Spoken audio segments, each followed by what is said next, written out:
We talking rom-com, we talking action, we talking drama and movie classics. Whatever you want, yo, we have it, cause we talking movies on the podcast. So I married a film critic. So I married a film critic.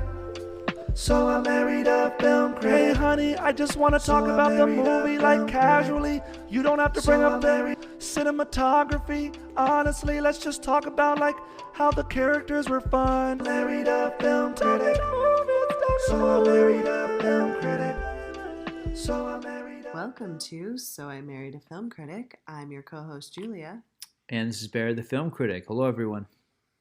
And we just did a random pick this week. I don't know why we chose this film, everyone.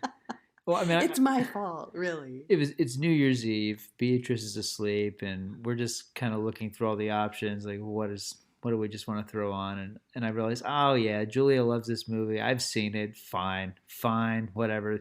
And sure enough, when it was over, you know, we walked outside. We watched the fireworks. It was super cool. So it was like right on the money. As soon as it was over, it was time to, you know, do the countdown and everything. So that was nice. Yeah. So let me tell you, we watched The Mirror Has Two Faces from 1996 with Barbra Streisand and Jeff Bridges, along with a huge cast of amazing people. Professor Gregory Larkin found meaning in mathematics. You think he's straight? Oh yeah, he's too boring to be gay. But his relationships Can I call you sometime? never added up. Sex ruins everything. I just want to share my life with someone. Someone I'm not sexually attracted to.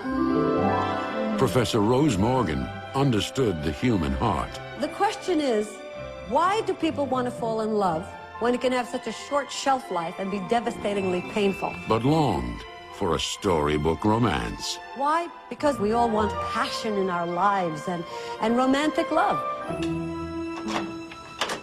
Hi. Oh, hi. I saw you pass by. Yeah, I was just passing by and... This is Gregory Larkin. Rose, who's on the phone? Be quiet. I'm sorry. No, not you, not you. Who's calling? Gregory Larkin? I thought you were going to wear makeup today. What's the point? I'd still look like me, only in color. You need a therapist. Ah! I'd like to know what your intentions are. I'm not interested in sex. Does anybody want coffee? I can't believe you've been dating for 3 months and you haven't even kissed. How do you say hello? From the director of The Prince of Tides, Gregory just proposed to me.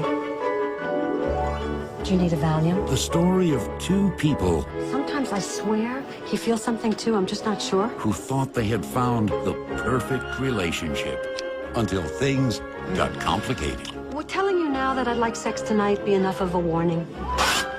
Having sex now will ruin everything. That wine, it made me warm. I can fix that. It's okay. You're a very sick man, you know that? You know, Rose, I'm... Barbra Streisand, I want to feel passion and heat and sweat and madness. I want it all. Jeff Bridges, It's not based on passion, although I feel that, or lust, although I feel that. and Lauren Bacall. You really love him, don't you? No matter what you have to do, don't lose her.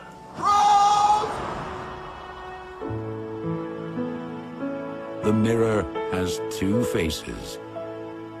Yeah. This is. I mean, I know the film pretty well. I saw it when it came out in the theater. It was definitely a big deal. But we'll get into it. I mean, Barbra Streisand is someone who I can't say I'm a connoisseur of her work, but she completely has my respect, and certainly as a filmmaker.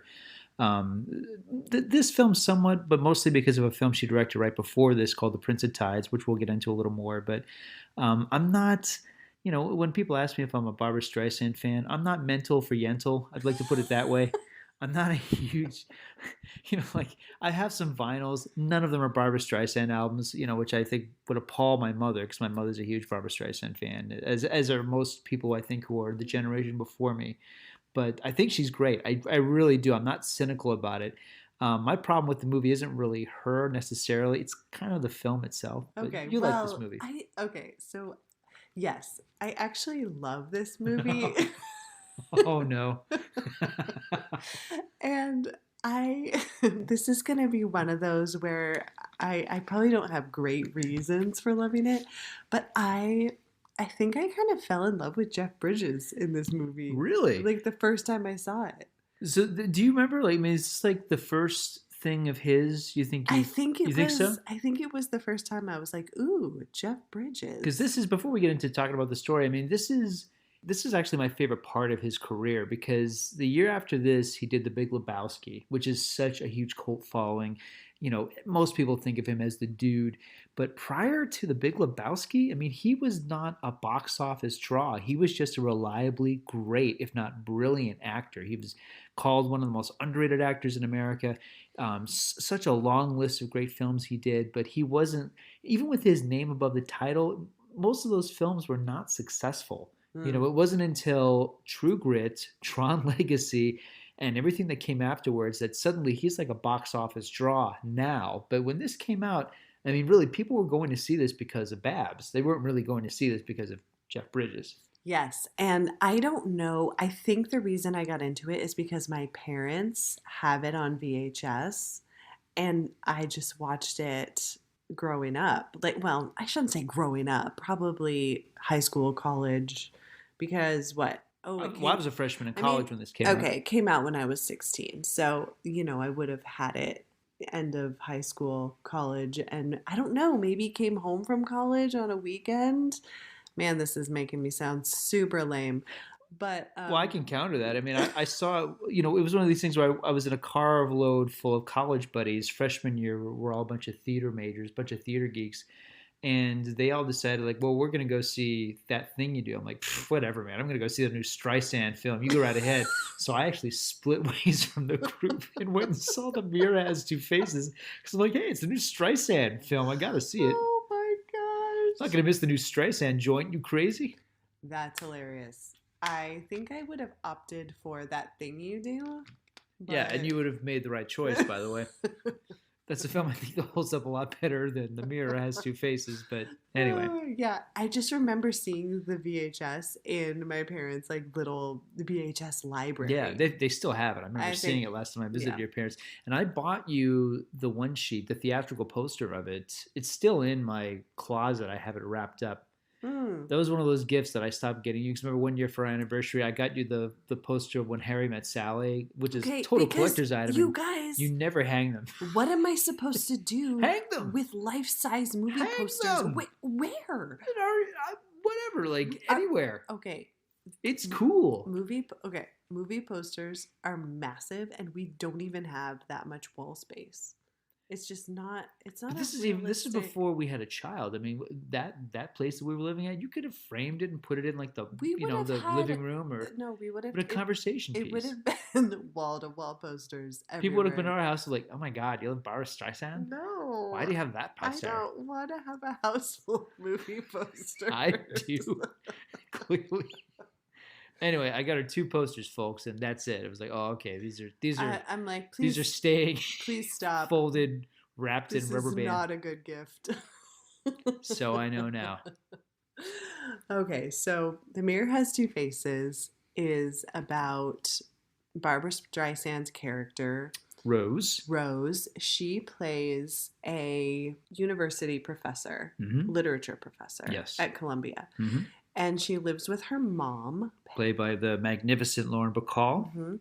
And she has a sister, played by Mimi Rogers. And this is kind of this weird trio where the mom and the sister are just the beautiful people.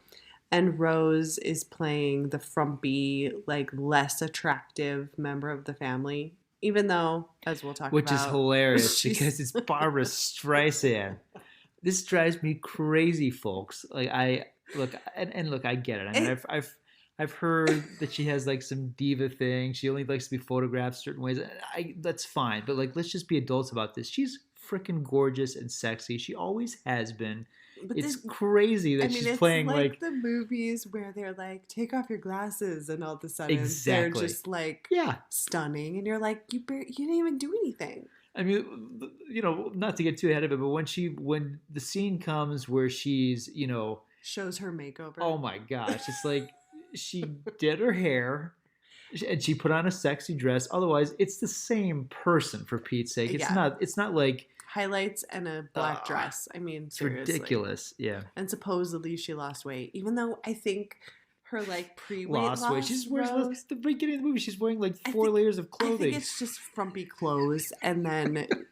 Anyways, the weight loss montage is funny. Okay. So whatever, Barbara Streisand. Okay, you're playing the ugly duckling. Fine, yes. fine. We'll go with it. She's playing the ugly duckling to Mimi Rogers and Lauren Bacall's like beautiful, selves. Sure. And Mimi Rogers is getting married to Pierce Brosnan. Yeah, a lot of good-looking people in this movie. Pierce Brosnan. But it turns out Pierce Brosnan knew Rose first. Yes. And then she introduced him to her sister. And so that's kind of another plot. It's a subplot I love, by the way. There should, like I told you when we were watching this movie needed a lot more Pierce Brosnan. I love this idea that, every time Brosnan and Streisand have a scene together, they're playing the fact that it's like this missed opportunity. And she really leans into that. It's a really great, vulnerable moment. I think she plays it beautifully. I really love the way he plays it. That's a subplot I wish this movie had a lot more of, and I feel like they finally get to it really late. I really would have liked a movie where, because I like when movies do this, it's like with Tequila Sunrise where Michelle Pfeiffer had to choose between Kurt Russell and Mel Gibson. I would have loved a movie where Babs has to choose between Pierce Brosnan and Jeff Bridges. Well, she kind of does. Kind of, but the movie, but it's not like they don't really know each other. They're in very different worlds. They're basically two different movies, really. That's true. All right, so basically, all right, so the Jeff Bridges character, Greg, he's just kind of published a book. He has his book opening, and he's talking about it. The scene is embarrassing. So. Yes, he's giving a lecture on his book. He's a very high-minded, very urbane. Because he teaches calculus. Yes, right? And but he looks like Jeff Bridges, but whatever. So it's okay. Attractive people can teach calculus. Whatever. Well, no, I guess Danica McKellar is proof of that. So I stand corrected. But so he's giving his speech, and it's embarrassing because it's a silly bit of sex comedy. His ex, played by Elle Macpherson of all people. The body. That's what she was called. I swear to God, I'm not just like. That's fine. I'm not just like She's being. a supermodel, I'm not just being like a big Doug man. Like she was actually called the body. I swear to God, you can look it up. So she walks into the press hearing that he's giving, and basically every line he's like tripping up his words. Every line becomes a double entendre, and she's just like looking at him and licking her lips, and it's stupid. And he just is like getting all hot and bothered. And he doesn't know how to handle himself. And then he tells his best friend. Played by George Segal. Yeah. Don't let me go home with her, and then he goes home with her. Yes. And they have sex. And then she's just like, okay, well, that was great. I just really need to get over my ex. And he's like, well, what? That's it? Can I call you? And she's like, what for? And, leaves. And so he just plays, okay, he just had sex with Elle Macpherson. And he is just like in agony. Really bummed out. In real agony over it. That's how we know this is a fantasy. By the way, I think the detail that I love so much about this scene is that as she's leaving, he's like, he has, the press conference was about this book that he just published. So she has the book when she first meets up with him. And it's like, hey, look, I got your book and good to see you again. As she's leaving, about to do the walk of shame, he has the book in hand. He's trying to hand it to her. She doesn't take it. She walks out. He's still holding the book like, oh, that's agonizing. She won't even take your stupid book. It's great. Yeah. Okay, so then he's watching TV and every commercial, every show. Yeah, one of which has Mila Jovovich back when she was a model, actually. Yeah. It's all about sex, right? And he's just like, oh, this is just, he's so frustrated. And finally, this like 1-900 commercial comes up, and it's this like girl with red lipstick, and she's like, "Call me, call me, call me, call me, call me, 1-400." I don't really know where to begin. Are you lonely tonight, darling? Yeah. So am I. What are you wearing? Nothing special. Felicia, can I ask you a question? Want to know what I'm wearing? Just No. a towel. Oh, I was drying myself off after a hot Felicia, shower when you're Felicia, cold. why and do women leave? What? Why do women leave? Especially beautiful women. I can't go through this anymore. Life is very complex. There are no guarantees. Why should that be? The mathematical world is completely rational, uncomplicated by sex. You think too much, hon. Felicia, Don't you want to know how big my tits are? No. I just want to share my life with someone. Someone I'm not sexually attracted to. What? How can two people come together for what's lasting and substantial mutual respect, genuine affection, in a world that's run by ad agencies selling great sex? Take out your own ad, I guess. So he calls the number. Calls this 1-900 number, Yeah. which, yeah. To have like this deep conversation, and he's like, And it's a sex worker. I mean, let's be very clear. This is 1-900 sex number, and he's trying to have like a Joyce Brothers, Dr. Ruth conversation with this sex worker. well, he's using her like a therapist, basically. Right. Yeah. And they show her, and it's just this like frumpy woman in a sweater, It's a clever idea. I mean, but just to be really film nerdy about it, 3 years later, Robert Altman did this exact joke in Shortcuts, where Jennifer Jason Leigh is a sex worker. She's changing her baby's diaper and, moaning and stuff. So this is not the first movie to do this idea, but it is funny because in this case, she's doing cat's cradle with her. She's got like thread or like yarn. It's funny because the voice is a contrast to what's going on, Exactly. and obviously she's on total autopilot, and he's just pouring his heart out to her. Because she's like, "What are you wearing?" He's like, "Nothing special." Okay, so he's like, "Why do women leave?" And he's like, why is advertising just like so manipulative? And she's like, "Take out your own ad." Okay, so that's the impetus for this whole movie. It's this scene. It's weird. Like I was telling you, this was written by Richard LaGravenese, who also wrote The Fisher King, which is probably my favorite Jeff Bridges movie, if not my favorite Jeff Bridges performance. This scene is edgy, and the rest of the movie isn't. And I do wonder if it began as kind of not a gritty script, but just a little hard edged. I don't know.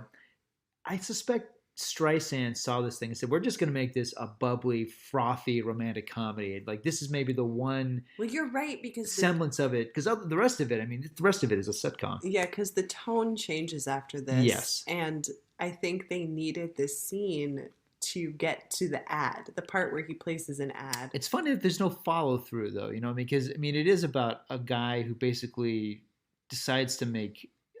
I mean, the whole setup is based on the sex conversation, Mm-hmm. The movie never goes back to it. I don't know, like maybe he. Well, what he's supposed to call her and I give don't her know. an update? It's a or maybe it's like a 1-900 number. Not to get too ahead of it, maybe like he calls her later to ask for more advice.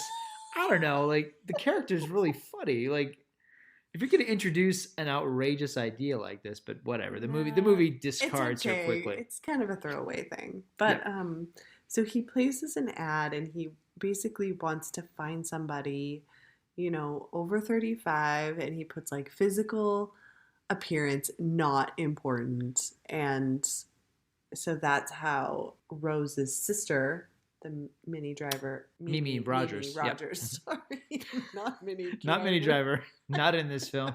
Yeah, Mimi Rogers, yeah, the gorgeous sister who it's okay. She just got married to Pierce Brosnan's character.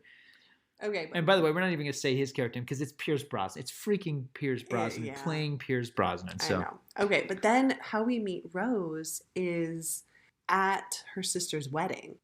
She's basically in this like Pepto-Bismol dress. It's hideous. And Mimi Rogers is a nightmare. And then the mom, the Lauren Bacall character, is in this. Just everybody's outfits are so outrageous and fabulous, except for Barbra Streisand. Yeah, they make Barbra Streisand look like a school marm essentially. Yeah. So and even at her own wedding, at the sister's wedding, like the sister's off like with other guys, like Pierce Brosnan's dancing with other women. It's a very strange wedding situation. And it's kind of establishing Rose's world. I mean, she is detached and cynical about the idea of long-term romance. She's in a relationship with a character, well, great character actor named Austin Pendleton. I love Austin Pendleton. He's done a lot of stuff over the years, most of it comedic. He's in the Muppet movie. Do you remember? Which character is that?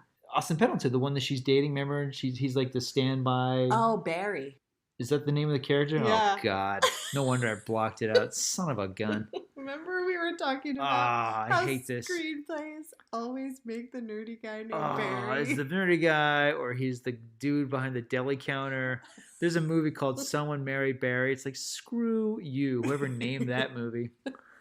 God, I hate that so much. Yeah, because he basically is like trying to get Rose to go on dates, and she cancels every time, and she's like, call me next week, you know. There's a movie called Barry where a guy loses his testicles. That's with Judy Greer and Patrick Wilson. It's a long list, folks. People are like, Barry Lyndon? Yeah, whatever. Barry Lyndon's the one good movie with my name. Anyway. Okay, and The Flash?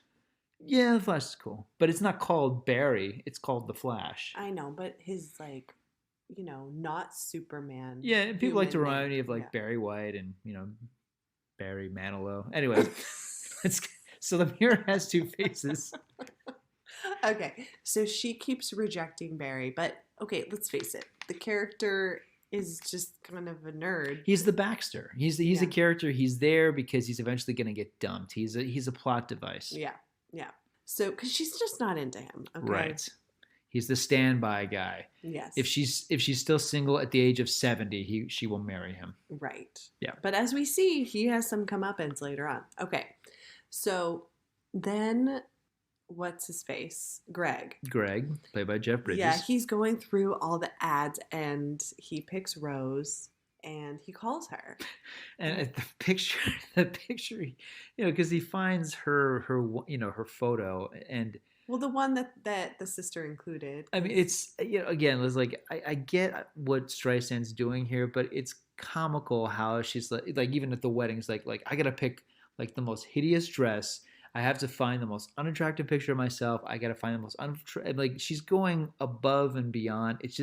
It's kind of silly that one of the most glamorous women, certainly in music, if not movies, is going to such, you know, such lengths to appear not attractive. Yeah, this is like Streisand's idea of it, because she still looks adorable. Even when she's frumpy, she still looks adorable, for Pete's sake. I mean, It's not, anyway. Well, I should say, before Greg calls her, he goes to see her teach. Right. And so he walks into her packed out lecture hall. Oh, yeah. This is, boy, if anything makes this movie a vanity project, because believe it, as a college lecturer, something I've been doing since 2006, I've had great days as a teacher. Oh my gosh, this is like a rock concert. These students are clapping after every anecdote that she gives. And by the way, one of her students, you can clearly see him, he's in a number of shots, is played by the horror film director Eli Roth. Mm-hmm. And he's like all smiling and laughing. He's in a couple scenes. He's milking it, man. He's like, I'm going to stand out as the student who really loves Barbra Streisand, even though clearly what he's thinking in his mind is like, I'm going to get the heck out of this cheesy movie and make torture porn, which is what he did. So, but anyway, yeah, like these scenes are crazy because Streisand, I mean, she must have instructed these students to, like, after everything I say, just clap and applaud, and you love me. There she is getting drunk, regretting she ever got married, for the third time, mind you. My mother is so jealous she's sprouting snakes from her hair. And I'm thinking, this is perfect. We've got 3 feminine archetypes here. The divine whore, excuse me, Medusa, and me. Who am I? What archetype? Trevor? The Virgin Mary. Thanks a lot, Trevor. No, the faithful handmaiden. Always the bridesmaid, never the bride. It does prove, however, what Jung said all along, that myths and archetypes are alive and well and living in my apartment. As I stood at the altar beside my sister and her husband-to-be, it struck me that this ritual called a wedding ceremony is really just the final scene of a fairy tale. They never tell you what happens after. They never tell you that Cinderella drove the prince crazy with her obsessive need to clean the castle. But she missed her day job, right? No, they don't tell us what happens after because there is no after. The be-all and the end-all of romantic love was... Mike? Sex?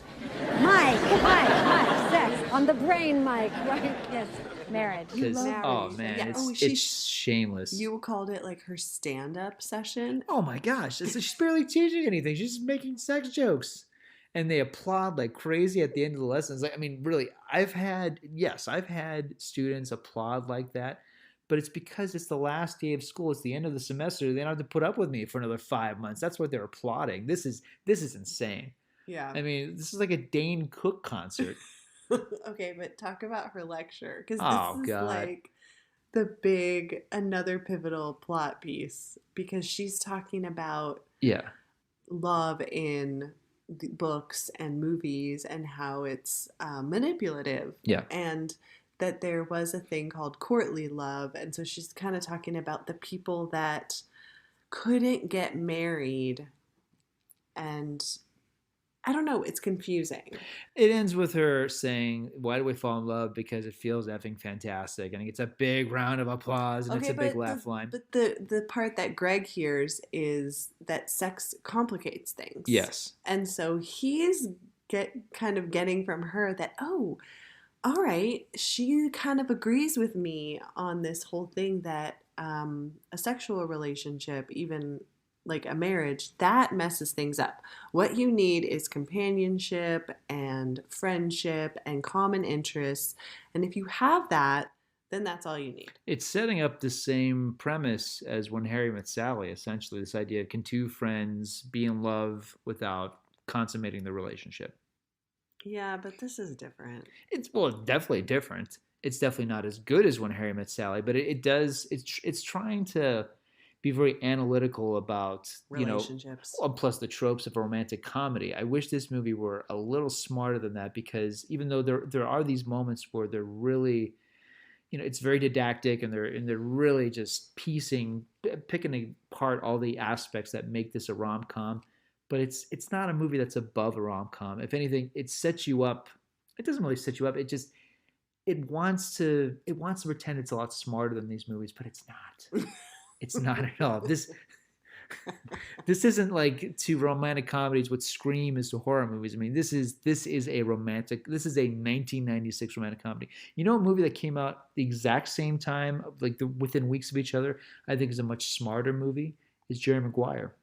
Oh, well, yeah. I think Jerry Maguire, because it deals with that idea, because remember, he's, Jerry Maguire's in love with Dorothy Boyd, and it's established, the relationship is compromised in a sense because they're together because he's in love with her kid. Well, you know what I mean by that.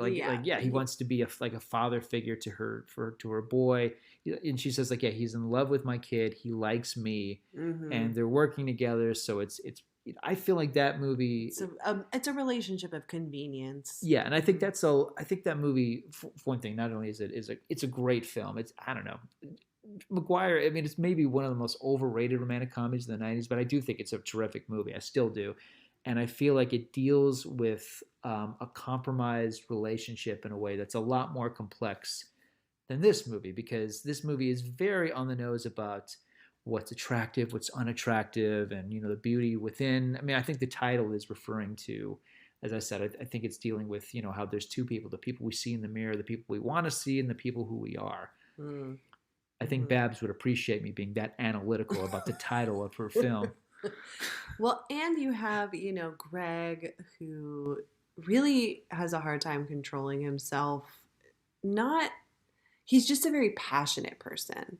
And so when he gets in these relationships with these women, he can't think about anything else. Like he mentioned that it took him 14 years to write this book because he was just so involved with these women that he couldn't even focus on anything else. And then you have his best friend, George Siegel. Yeah, who's constantly dating women way too young for him.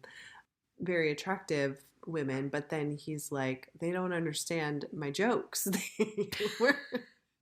We have nothing in common. Yeah, and I'll talk about this more later on, but one of the famous anecdotes from this production. There's quite a few of them, but one of them is that this character was played by Dudley Moore, and apparently Moore and Streisand had a real falling out, so the character had to be recast, and those portions of the movies had to be reshoot. But apparently, there's some footage somewhere of Dudley Moore playing this character, and I would love to see that. I think that'd be fascinating. But yeah, apparently Streisand and Moore did not hit it off, so she fired him. Oh, well, yeah. All right. Yeah. I mean, I either way would have been fine with me. But, okay, so back to Greg. He calls Rose to ask her out. It's a silly scene where she, like, answers the phone and she can't turn off her TV or her music, and the volume is going up instead of down. It's sitcom. Yeah, it's right out of Three's Company. It's so corn. And they finally agree to go to dinner. And, you're right, it is. Like, then she tells her mom, that she has a date. But she goes and she checks him out teaching and is like, man. It's the picture. I wish the movie would linger on a little more, because when they advertised this film, they'd always show the still of them looking at each other through a pane of glass. It's the first time they see each other. It's nice. The movie, considering the title and considering the movie is so much about outward appearance, I wish they'd lingered on that moment a little quicker. But yeah, they have a moment where they accidentally kind of look at each other quickly. They dart each other behind a frame of glass. Again, I think Babs would appreciate that I'm trying to be analytical about her film, because this is one of the corniest movies Streisand ever did. But anyway. Yeah, so she's very excited that he's so attractive, which, of course, who wouldn't be excited to go on a date with Jeff Bridges? Don't you think the character should be dowdier, though? Her character? Both of them. Like, the movie goes for close-ups. These are beautiful people. I mean... Okay, but he is not... Okay, how are you going to make Jeff Bridges unattractive? You can make Jeff Bridges unattractive. Give him glasses. He has glasses. Bigger glasses. With, like, horned rims and, like, bifocal lines. Just go for it. Okay, well, give him. I mean, at least give him crappy hair. I mean, his hair. I mean, Bridges. Has Bridges ever looked better in a movie? I don't think really. so. I don't even think he didn't look this good in Tron. He looks amazing in this movie. He's got really good hair. Yeah. Well, he's only 47 in this movie, and she is. I mean, he's a math guy. Shouldn't he have like Einstein hair? 54. And she's 50. All right, she's 54. Yeah. I mean, they look incredible in this movie. Yeah. I don't know if the thought that this guy even has to call a 1-900 number is ridiculous. Well, it's probably because his mind, his like academic mind is just, he can't make sense of like his logical thoughts. But he can clearly take time to use Vidal Sassoon, because this dude looks amazing. I mean, I know the term metrosexual didn't exist at this point, but like that's it right there. I mean, Bridges looks hot. She looks hot. Whenever they go for a close-up, they glow. This movie is so lush and, glossy with its photography. I don't know. Like, again, it's supposed to be a contrast of the way they look and the way society says that they look versus how they feel about each other. And and how they feel about themselves. It doesn't quite fly, because Streisand, a decade or so, 2 decades earlier, she did a movie with Redford called The Way We Were.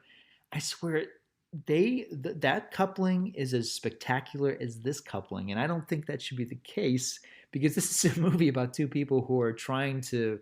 I mean, for one thing, that makes such a big deal that Rose is not good looking, or at least not as good looking as her sister, or not good looking at all, and that this is a guy who can't hold down a relationship. No, I mean, he can hold down a relationship, but I think the point is he is not finding women who have more to offer than just the physical. Like, he can't, like, intellectually, they're not on the same level with him. So I think he's having a hard time with that part. Okay. But, okay, so she's getting ready to meet him for this date. And her mom, I guess, she works at a department store and, like, does Tuesday makeover? Mornings, a treasure every time you shop. It doesn't work on Tuesday morning. That's a Bacall reference, folks. Look it up. Google it.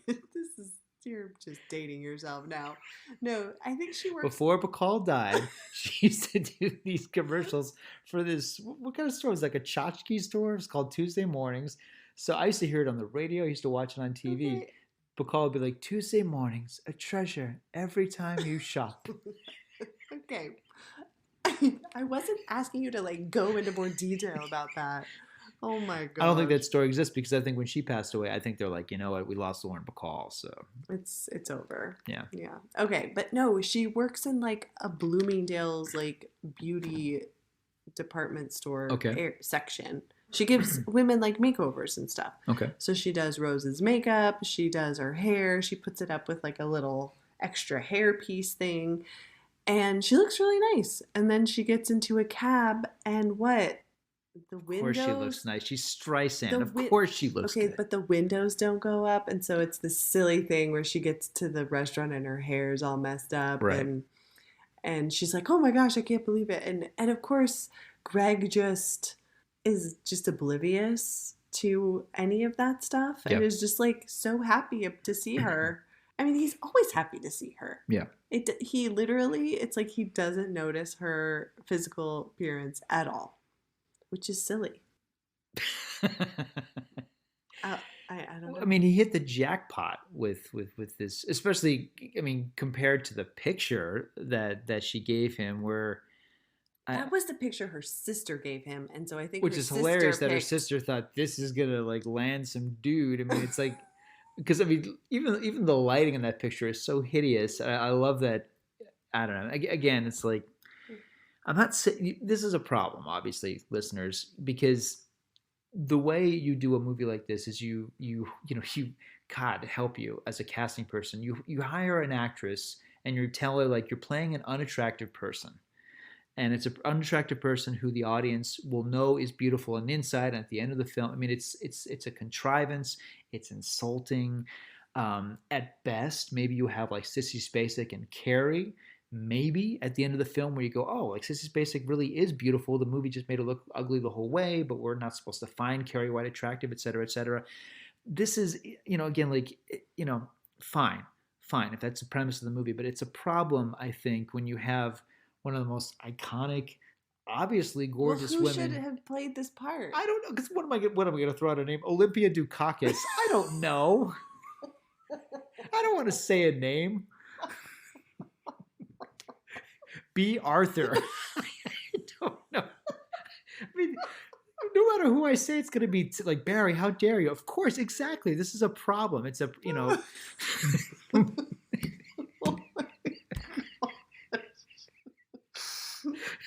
B. Arthur, totally different movie. A better film. Really? No. Well, it would make a little... She's way too old for Jeff Bridges. I would be more interested in a movie I just think it's more interesting because, I mean, he's obviously going to end up with Streisand, right? But B. Arthur, you don't know. It's suspenseful. Does the mirror... Does the mirror have two faces? I don't know. Find out because it's B. Arthur. That's true. It is a lot more suspenseful. Yeah, you wouldn't expect that, right? I mean, come on. This movie, you see the poster, you know they're going to end up, right? It's Jeff Bridges and B. Arthur. You don't know. Okay. All right. But the point is, they're on this date. Streisand. Just so we know, it's clear. Yeah, it's Streisand and Jeff Bridges on a date now. We're going back to the actual movie. Yes. He can't even hold it together. He's dying. Okay. So... But they actually, so they connect on an intellectual level, yes. Which is what Greg has never had before. Yeah. Because he's talking about like prime numbers or something. I don't even know. And she's asking him these questions and he's like, yes, that is exactly the right question you should ask. So I don't know. They're like a match made in heaven, right? They have great chemistry. It really, and I'm talking about the actors. These characters are ridiculous. But yeah, the because these actors they're very good. Mm-hmm. They're whatever humanity, whatever vulnerability is in these characters, Bridges and Streisand are connecting. She is underrated as an actress. You can't say enough good things about Bridges, but they're both in top form here. They really are. Mm-hmm. And I'm always impressed that, this is one of these cases where the actress is also the director, and she's very good with actors, clearly. Because everybody's good in this movie. Even when the script is as contrived as it is, everybody here is mm-hmm. top notch. Yeah, so then we just kind of have a series of like dates, them getting to know each other, and she invites him over for dinner. He meets her mom. That's an interesting scene, because the mom is just kind of trying to assess the situation here and just kind of realizes that he is not like other guys. Bacall is, I mean, on one hand, she's playing, the character is again a contrivance. I mean, this is a mother who has henpecked her daughter, her entire life, and the character, yeah, like always telling her like, oh, Rose, you can't eat that. Oh, we don't eat very much. Yeah, this. Yeah, and Bacall, because she's brilliant and she has she had one of the longest. I mean, she was a movie star during the golden age of Hollywood. She used to be married to Humphrey Bogart, and some of her best movies were with Humphrey Bogart. She's a genius. She's one of the greatest screen actresses ever, and she knows how to play this character in a way that, on the one hand, the character is insufferable, and she's kind of the villain of the piece in a sense. But she's also, but she also plays it both ways. We also enjoy this character, and the character has an endearing quality because she says whatever the heck she wants. There's something kind of fun about a character like that. Mm-hmm. So it's fun to see the contrast of Rose, who is kind of bottled up, versus Bridges' character Greg, who is kind of clueless. Yeah, but sincere. Rose isn't bottled up. Rose is like herself the entire time. Yeah, but I mean, over the course of the scene, she doesn't want her mom to know. Oh yeah, she doesn't. That's what I'm referring to. Yeah, she doesn't want her mom to know that he has these ridiculous notions about relationships, because there is a scene early on when they are just getting to know each other where he basically is like, your lecture inspired me. And she's like, did you stay for the whole thing? And he's like, no, I had to go. And she's just like, oh no, he thinks I don't want sex either. And so there is this misunderstanding now that they're living with. He thinks she agrees. She's hoping he'll change his mind, that kind of misunderstanding. So the mom asks at dinner, what are your intentions for my daughter? And he doesn't really say. And then they go on a walk and he proposes to her. And she's like, well, I don't know if I can marry somebody I've never kissed. And so they have like this sad little peck. It's just like, okay, no passion or whatever. And she agrees to marry him. And he does say, all right, well, if you want to have sex at some point, like, just give me a heads up. But basically, that's not part of this deal. So they go and get married at City Hall. They don't even like kiss the bride. And that's the first time her sister meets him. And she's like, oh, if I knew you were this good looking, I would have answered the ad myself. Yep. And she's like, with her husband, Pierce-Brosnan. It literally makes no sense. Yeah. The sister is insufferable. Yeah, and I think the bigger problem, because I'm such a fan of Mimi Rogers, particularly for a film she did this decade called The Rapture. I love her performance in that, and I love that movie. Rogers is an underrated talent, and I think in this film, the character is stuck at one note. I never felt like this character developed, because the character is interesting. She has perspective about her marriage to the Pierce Brosnan character. She's the in-between person between the dynamic of the mother, Bacall's character, and Streisand's character. I feel like the character starts off so strong, but by the end of the film, I feel like it's the same character. She doesn't grow. Nothing changes for her. Mm-hmm. Yeah. So, all right. So now Greg and Rose are married, and their first night in this apartment, I mean, they have twin beds, and they basically look like they have like gray blankets, like institutional, like prison bed blankets. That's how like sad this room is. And they like take turns in the bathroom, and what they watch Lawrence of Arabia on their honeymoon night. They don't even. Although to make a point of what a cinephile Streisand clearly is, you see a title on screen. It says The Restoration. I'm like, oh, cool. It's a special edition. Well done, Streisand. That's cool. Oh my gosh. Yeah. Okay. Yeah. So we just kind of are getting a window into their world that they're basically roommates, married companions. Yeah. Yeah. And there's a scene where they go to a park so he can get some writing done. He's like, "This is a great idea.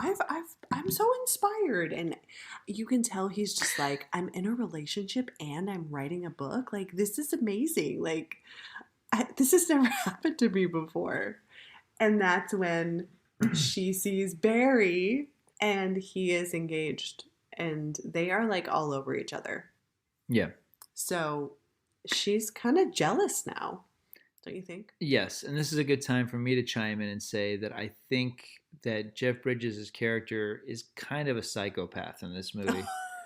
Yeah. I kept saying that last night. Like, this guy is nuts. I mean, it's one of these cases. I mean, we've spoken about this many times before on this show.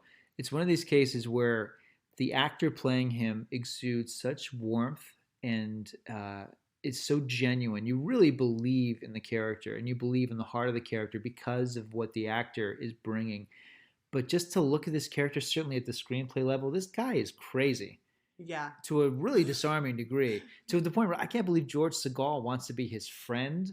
I can't believe he can even function as a teacher. And to watch the way he loses his mind from a pulpit when Elle Macpherson shows up. Who, by the way, if I was giving a lecture and Elle Macpherson showed up, I'd lose my mind if I'd never seen her before. I mean, he's going gaga like this is the first time he'd ever seen Elle Macpherson, but they've had a relationship and he like can't, you know, he just like has a public breakdown. The character is, I find him disturbing, which is funny because this is a romantic comedy. Well, no, but you said if anybody else was playing this character, it'd be a horror film. Well, I kept saying, like, imagine Christopher Walken playing this character. It is a psychological horror film. Yeah. Yeah. No, there was somebody else you mentioned, like what, Johnny Depp? I don't think at this point, Johnny Depp would have been 17 years old. Oh, okay. I can't remember who else I said, but no, I kept thinking about Walken or somebody. Yeah, just somebody with an edge. It helps a lot that Bridges, apparently in real life, he's a sweetheart too. The character is kind of a goofy, clueless sweetheart in a sense. Mm-hmm. It's not really the way the character was written. It's the way he's playing it, which is a good idea because this guy is awful. Yeah, I don't think I'd really notice it until you pointed it out because he kind of goes on these tirades when he just can't quite make sense of things. He's kind of insufferable, and it helps that we get one of the most charming movie stars maybe of all time is playing him. I mean, it'd be the same thing like if Kurt Russell was playing, like, aw, you know, but really...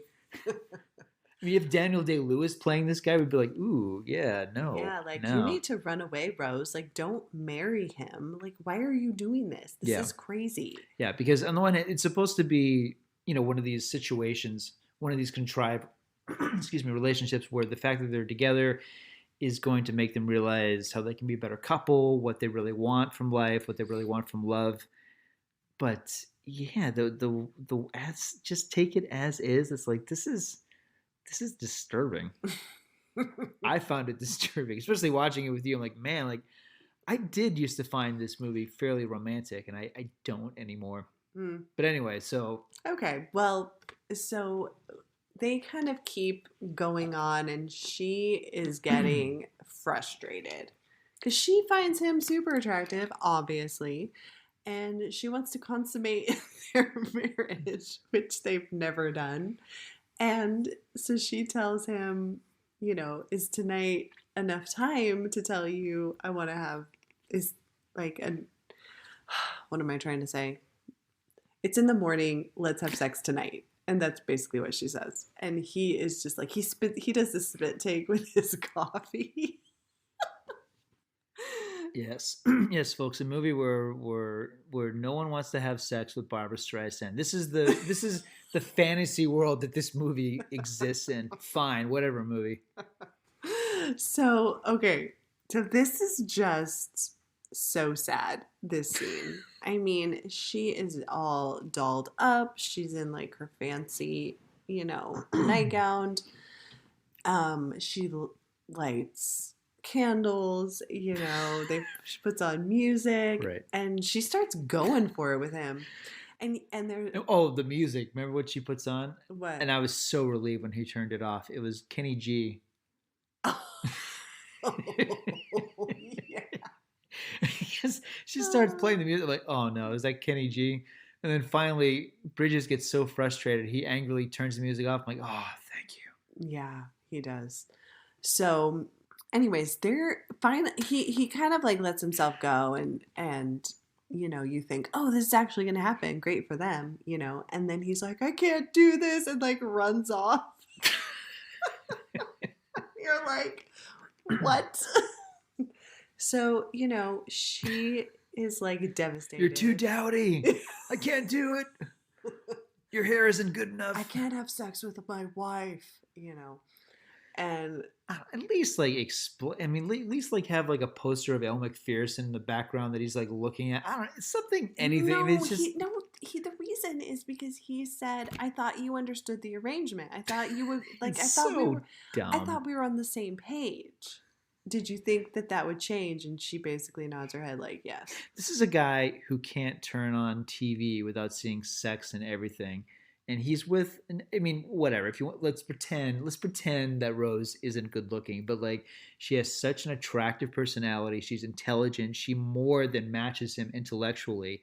You'd figure the movie would at least make that point, that like you can close your eyes when you're with this person and find her so attractive because she clearly has an IQ that it is on your level, if not so much more so.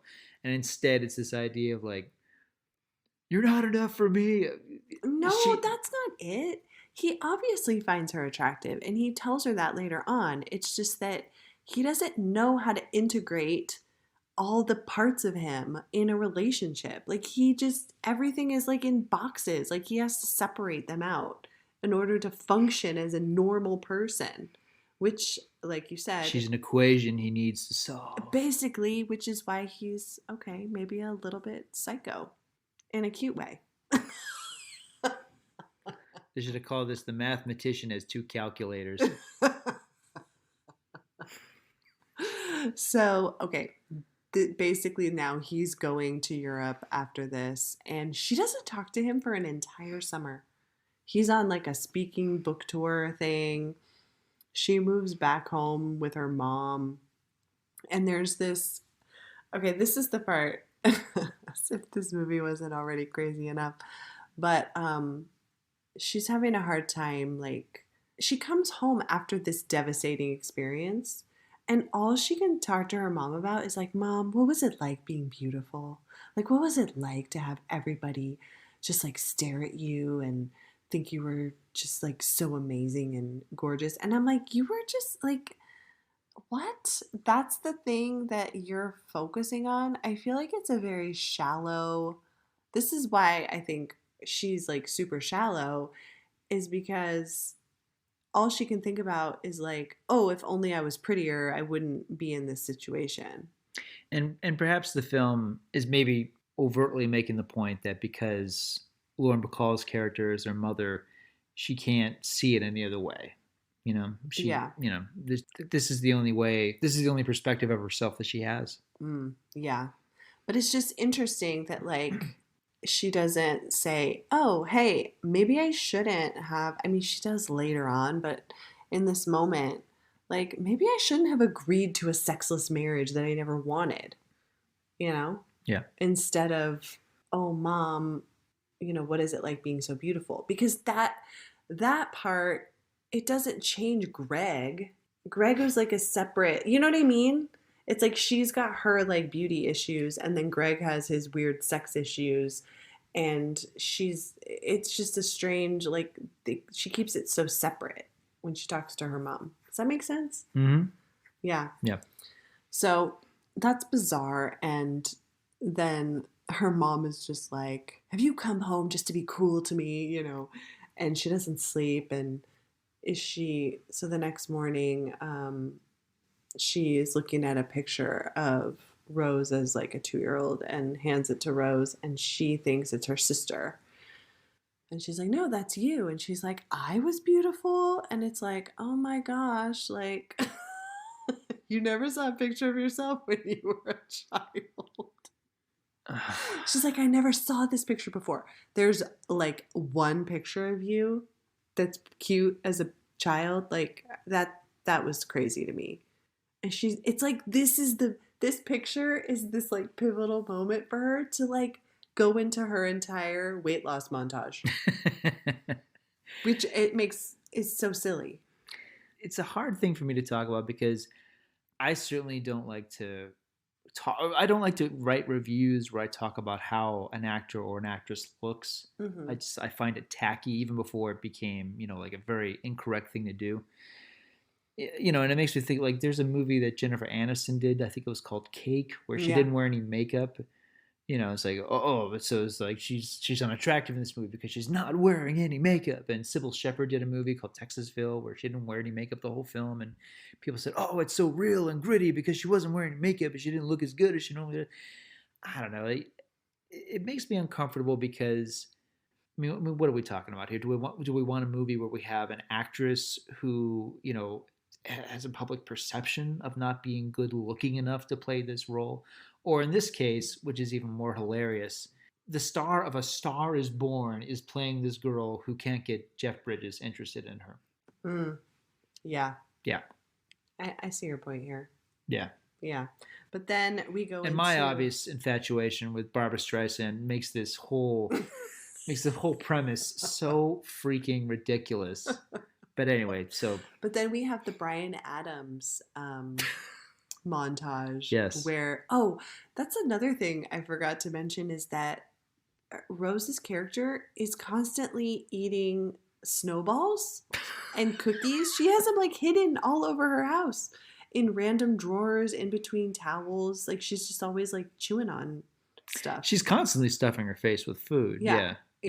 It's amazing that they don't like put her in a fat suit for this, because the amount of junk that she eats it's out of control.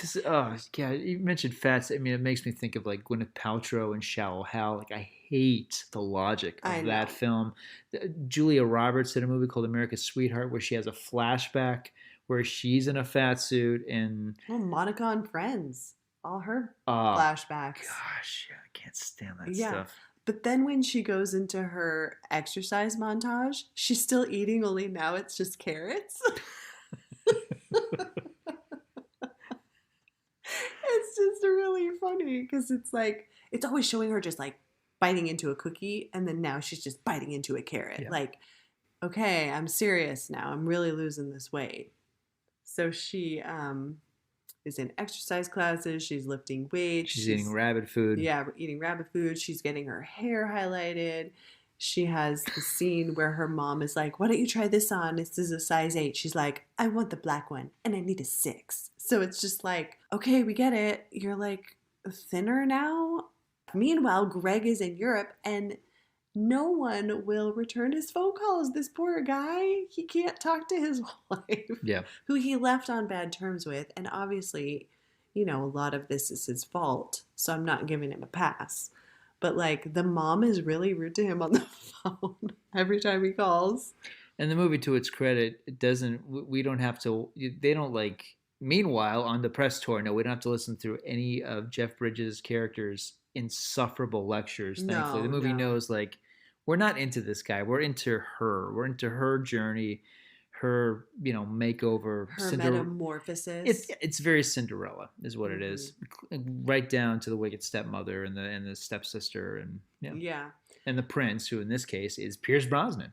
No, well, not really. We'll get to that scene. I'm speaking hopefully. I know this movie, but like in an alternate script, maybe. I still wish she had ended up with Pierce Brosnan at the end. We know that's not the case because we've seen the poster. But anyway. Yeah. Okay, so Greg comes home and he comes home to his apartment, and this is where we get the big reveal. Oh man. Like Babs, like, not only does she look incredible, but like the camera has a slow pan, look at her figure. So it's very, It's like, okay, we get it. You're good looking now. It's a very Like, wow, you're like she directed that scene of herself. That's incredible. Yeah. Yeah. She's like, okay, I want you to like slow pan down my body from the top of my head down to my shoes. I mean, it's amazing. I mean, other than Sylvester Stallone, I can't think of another actor / director who will take the time to light themselves like that and, you know, treat a scene like that like it's an action sequence. So Greg is just like, oh, Rose, what happened? You know, all bumbling around. And he's like, you're beautiful. I didn't see that before. Because 2 + 2 doesn't equal 5, so I don't understand what's going on here. But he's like, you're wearing makeup. Now, I have to tell the audience, if you've never seen this movie, her makeup looks exactly the same throughout the entire film. Before the makeover, after the makeover, it's the same makeup. It's like eyeshadow, eyeliner, mascara. Yeah, Streisand. Barely, like, they didn't, like, give her more, like, blush. No, not a pink or red lip at all. It's the exact same makeup, and he's like, oh, you're wearing makeup now. It makes no sense. Streisand is a 6 through most of the movie, and at this point she's at a 10, but really we're not talking about a crazy amount of difference. It's a... You know, it's like she became a blonde and now she wears tighter clothes. Yeah, Jeff Bridges, I mean, poor guy. He's supposed to have like this moment, and he sells it, but it's pretty ridiculous. And it's so the scene is so over the top to begin with. Because she's like, if physical appearance doesn't matter, then what's wrong with this physical appearance? And he's just like, It's a comedy, fine, whatever. Though I got to say, it's not the most, I mean, for all the, you know, the people who don't like this film refer to it as a vanity piece and, you know, as a, you know, vain, egomaniacal film on Streisand's part.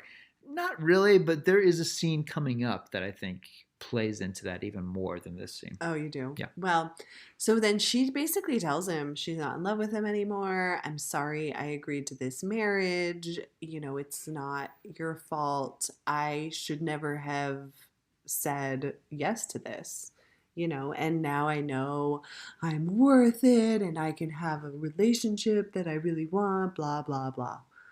I don't know. She doesn't give him a chance to even say anything. Like, she keeps interrupting him. Like, I know, Greg. I know. You blah, blah. She just, like, doesn't even let him get a chance to speak. It's a fantasy, folks. Whatever. This is... If you ever dated an insufferable mathematician and you really wanted to just, like, drop him hard and look spectacular and put him in his place and let him see, like, how sexy you really are, and that, you know, 1 + 1 doesn't equal 2 anymore, so take that. This is your movie, because that's what this scene is about. Yeah, so she moves out. Her sister breaks up with Pierce Brosnan, which is so crazy. That's funny to say out loud, yeah. Like, why? Basically, she says in a different scene, like, he's always around, just, like, staring at me. She's so bored of Pierce Brosnan. Yeah, she's so bored of Pierce Brosnan. Are you kidding me? Like, and this is Brosnan, like, right before he played James Bond, too. So, I mean, that's, you know, this is, like, you know. Again, a total fantasy. Yeah. Like, he stares at me when I'm sleeping, like, oh, no. What woman, what man doesn't want to wake up to, hello, good morning. Yeah. I was watching you sleep. Oh, were you Pierce? Aw. For how many hours? All night? Oh, that's fantastic. Great. Would you like me to go back to sleep? I would welcome that now.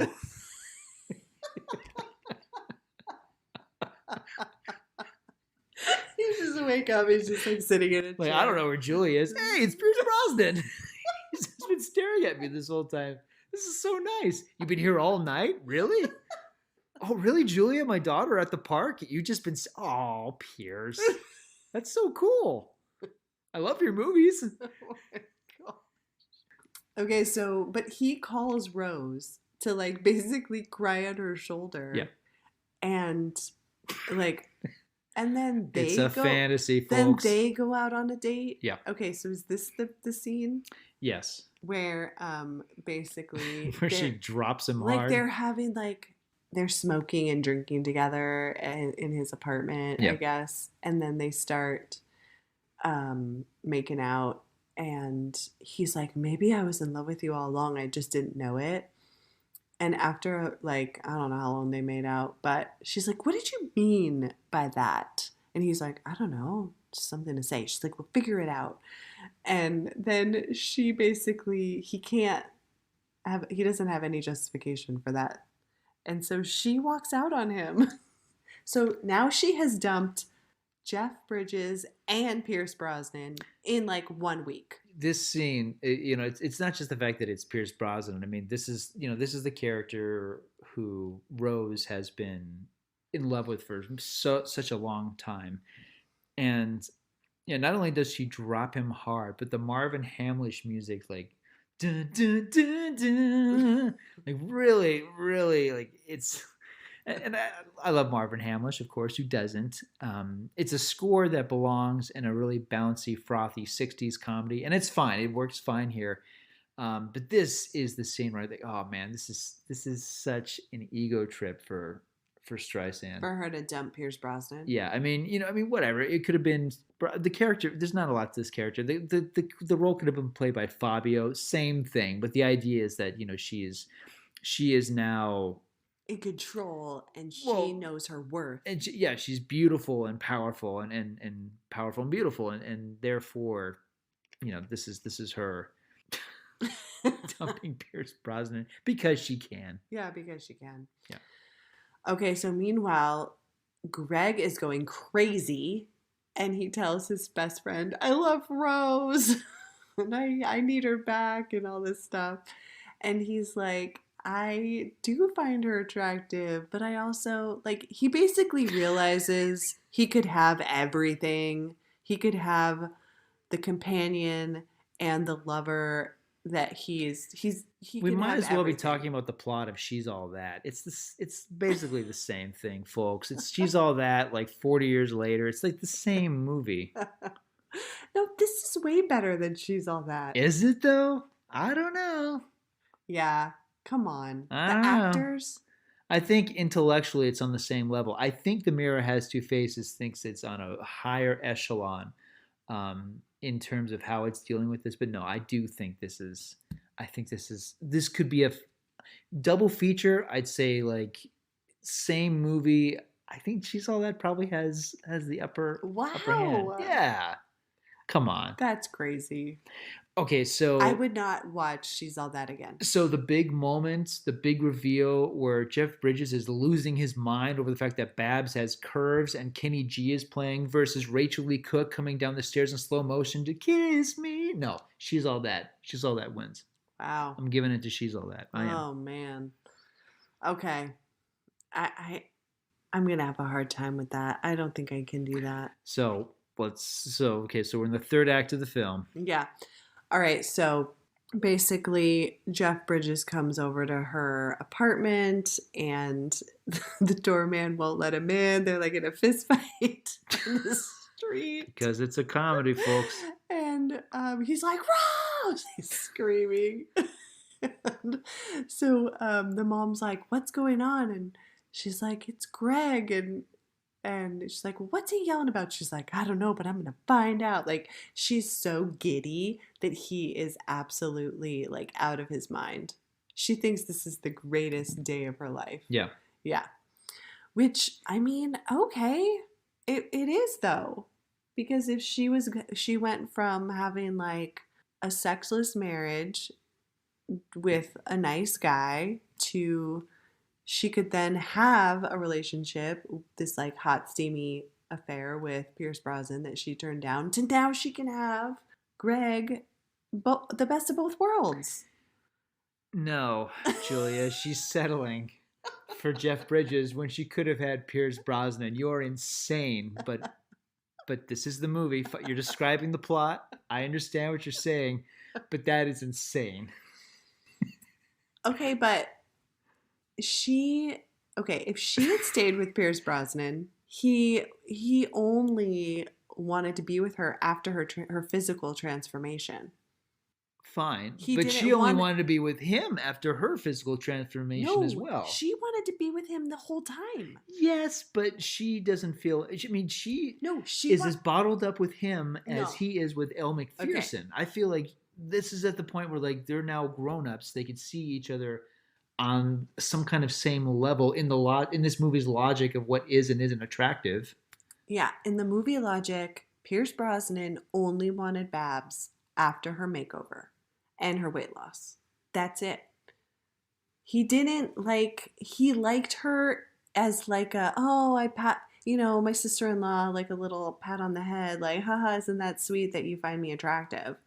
But I'd never look at you like that until, the sister dumps him and now Rose is looking better and he's like, oh, here's my chance. Like, I could see the movie working with that.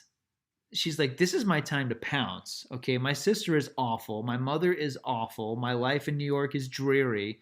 This dude with an accent thinks I'm gorgeous. I think he's gorgeous. I could see the movie ending, with them, But also the baggage of her sister's ex-husband. I mean, I don't know. The sister got bored with him. She basically, I don't like him looking at me. I don't like him being around. I don't know. You just like Pierce Brosnan. I think that they have moments where they're connecting. It's not just him being condescending towards her. No, that scene where he's going, "Oh, Rose," remember where she's breaking down? Yes. He understands He understands the attraction. I don't. If I despise this character, I wouldn't say this, but I like this character a lot more than Greg. No, but Greg, he loves Rose for who she is. And even before her makeover, he found her attractive. It was his personal, his idiosyncrasies and his own hangups that kept him from pursuing the physical part of their relationship, not her. It had nothing to do with her. He loved her the whole time. I don't want to believe in a world where Barbra Streisand would end up with the dude and not James Bond. Well, that's the world we live in. That is the world of The Mirror Has Two Faces.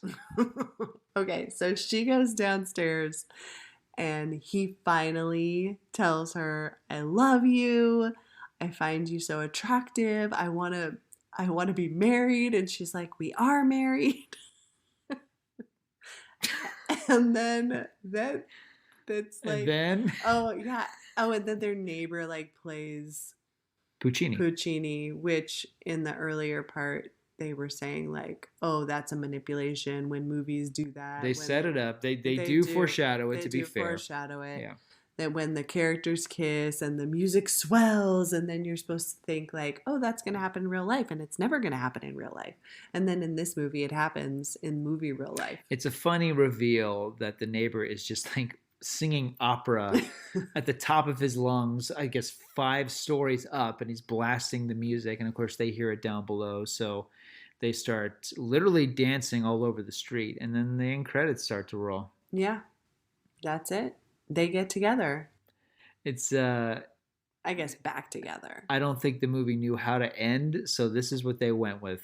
As you said, they don't even look like they're a character. They're just kind of screwing around, doing kind of a waltz in the street. Once the end credits roll, you can see their real personalities come through. It's not Rose and Greg anymore. It's definitely Jeff Bridges and Barbra Streisand. It's so weird around. Because look, we now live in a world where most of us watch a movie to the end credits because there's a little stinger at the end. It's not even a thing with superhero movies.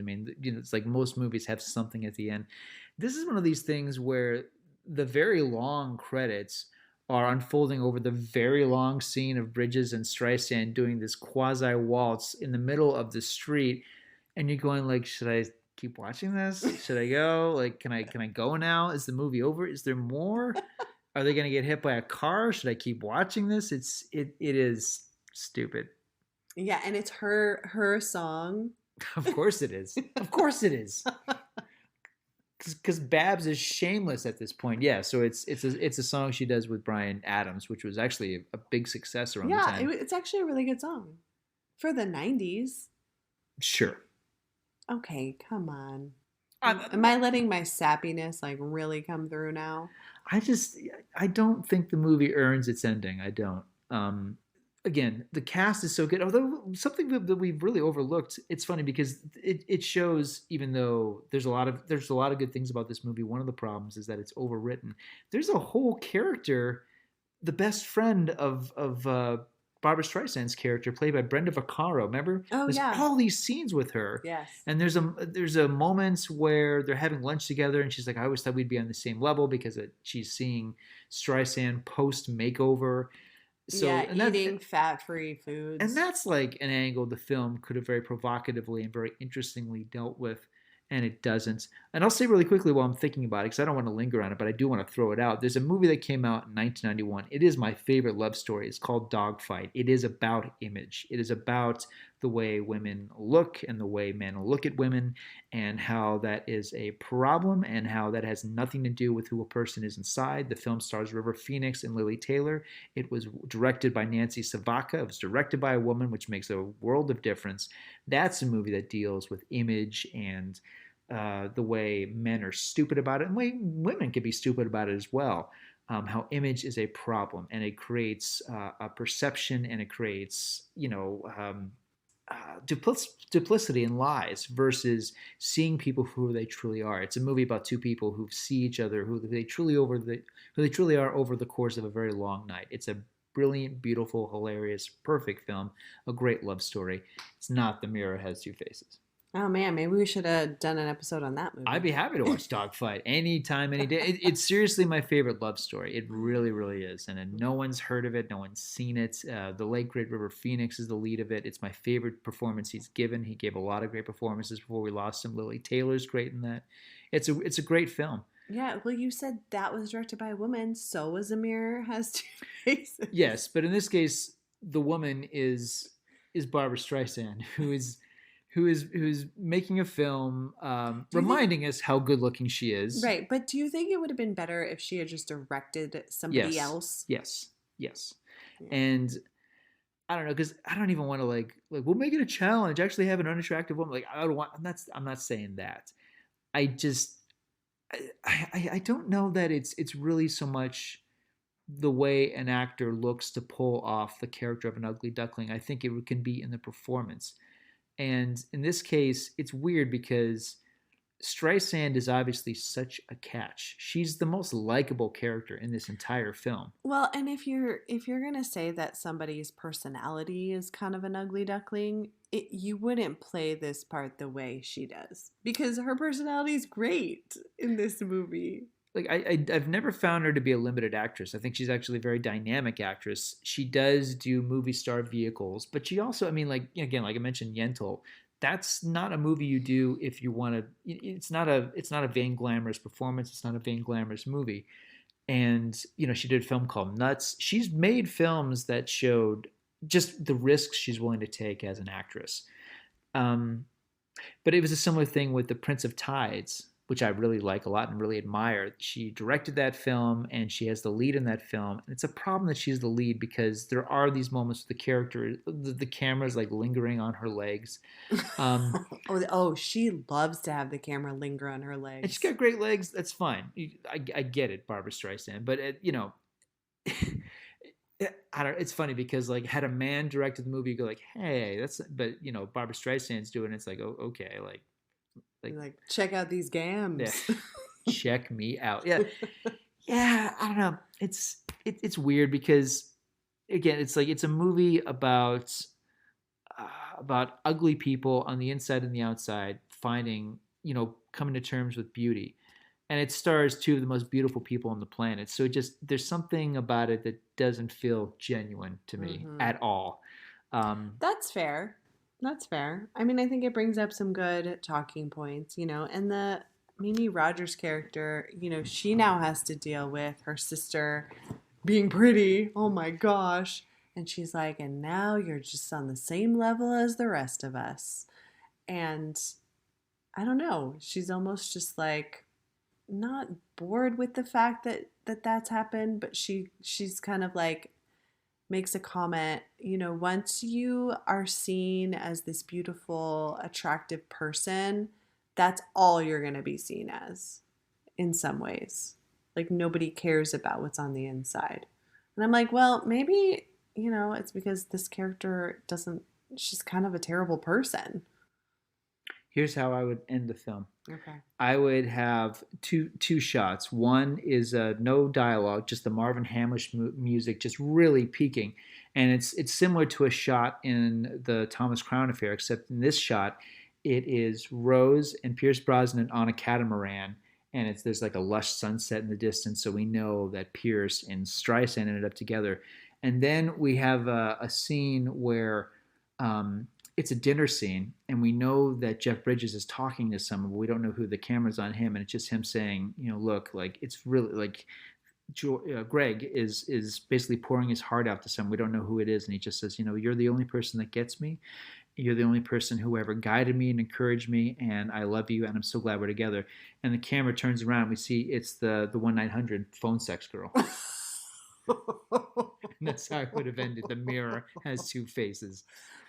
Honestly, if he got together with the 1-900 sex phone girl and full circle, right? Full circle, and she's not traditionally attractive by any means, then the movie would have made its point, right? Yes. Yes. But would he have consummated that relationship? See, you don't know. He's such an idiot. I would say no, he wouldn't. He wouldn't. He wouldn't. Yeah, and would she be okay with that? Well, that sounds like a sequel setup. God. Yeah, like, would she be okay with that? I mean, she does, like, I don't know. Like, he's got too many hang-ups to, like, be able to do that, have that kind of relationship with somebody else. It's so dumb that we even have to analyze a movie where Jeff Bridges and Barbra Streisand can't find themselves attractive until like the 2-hour mark of this 2-hour, 15-minute movie. It's ridiculous. No, he does find her attractive. I told you that. He just can't deal with his weird hangups. It's his problem, not her problem. But not completely, because he's clearly willing to just like throw himself at Elle Macpherson. But like, well, that was at the beginning, and now he's turned over a new leaf because he realizes it can't just all be sex for him. But boo freaking boo. I know. It's ridiculous, this movie.